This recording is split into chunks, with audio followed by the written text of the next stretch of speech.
At length all things were ready for the voyage, and I went on board the ship.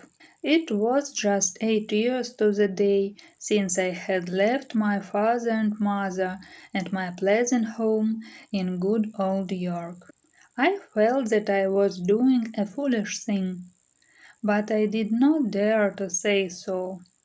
The wind was fair, the sails were spread. Soon we were out to sea. For several days the weather was fine. The ship sped swiftly on her way, and everyone was happy and hopeful. Then a great storm came up from the southeast. I had seen many a fierce storm, but never one so terrible as this. We could do nothing but let the ship drive before the wind.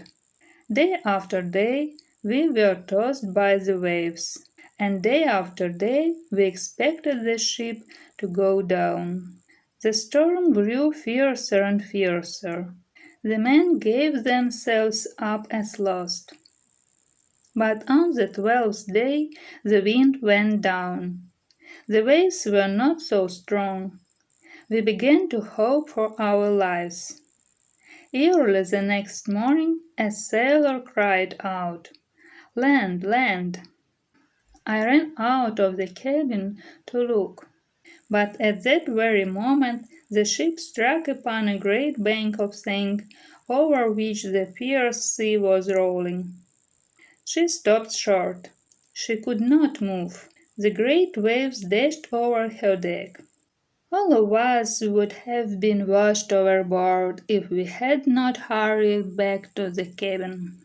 "What shall we do?" cried the man. "We can do nothing," said the captain. "Our voyage is at an end, and there is no longer any hope for our lives. We can only wait for the ship to break in pieces." "Yes, there is one chance for our lives," cried the mate. "Follow me." In the lull of the storm we rushed again to the deck. One of our boats was still there. We slung her over the ship's side. We jumped aboard of her. We cut her loose and floated away upon the wild sea. No boat could live in such a sea as that, but we saw land ahead of us, and perhaps some of us might be cast alive upon the beach. This was our only hope. The raging waves carried us nearer and nearer to the shore. We could see the breakers dashing upon the great rocks. The land looked more frightful than the sea. Then all at once a huge wave overset the boat. We had no time to speak or think. We were thrown out into the raging sea. We were swallowed up by the waves.